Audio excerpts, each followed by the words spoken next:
Hello and welcome everyone to a new video on your channel Mr. Tech Tips. Before watching the video, don't forget to subscribe to our channel and to like this video. In today's video, I will show you how to activate smart downloads on YouTube.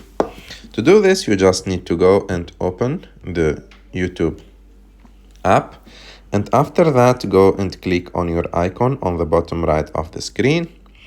After that, go and click on settings icon on the top right of the screen, and after that scroll down a little bit until you find an option called background and downloads. Click on it, and after that check the second option, smart downloads, and be sure that the circle color is blue. If the circle color is blue, that means your smart downloads are activated, and if the circle color is gray, that means the option is deactivated.